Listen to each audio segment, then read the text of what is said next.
మా నాన్న అందరూ వెళ్ళిపోయారు. అవుట్‌డోర్ ఎక్కడో షార్ట్‌కి పెట్టుకున్నారు. నాన్న అందరూ వెళ్ళిపోయారు. ఇంగ అక్కడ అప్పట్లో నాన్న స్మాల్ యాక్టర్. హ్మ్. సో, మేము అక్కడ దూరంగా కూర్చోబెట్టాను జాగ్రత్త అని చెప్పి వెళ్ళిపోయారు. మనం చిన్న పిల్లోడిని. హ్మ్. మనకు అక్కడ ఉండదుగా ఏదో చూసుకుంటాం రిహార్సల్స్, గిహార్సల్స్ ఓ పెద్ద వైట్ సైడ్ అయిపోయారు.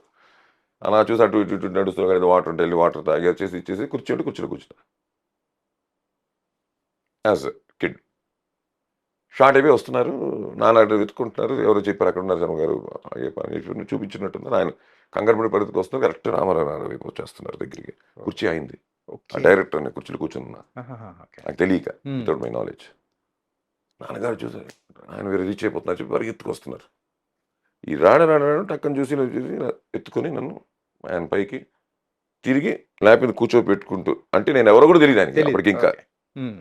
సో, అది కూడా అండర్‌లైన్ చేసుకోండి. కూర్చోబెట్టుకొని ఏంటి బ్రదర్ వాట్స్ యువర్ నేమ్ ఏదో మాట్లాడుతున్నాను నాతో హ్మ్. నాన్నగారు వచ్చి దగ్గర అంటే ఏదో అంటుంటే మీ అబ్బాయా? ఓహ్! వెరీ గుడ్ అని అప్పటి వరకు తెలీదు ఆయనకి. శర్మ గారి అబ్బాయి నేనని. ఓకే.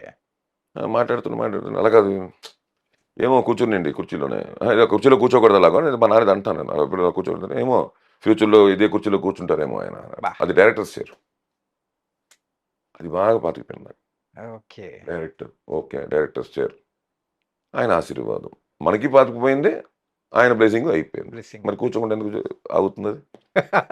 నేను ఎక్కడికెళ్ళినా తీసుకొచ్చి కూర్చోబెట్టిందిగా. అది ఆయన ఆశీర్వాదం.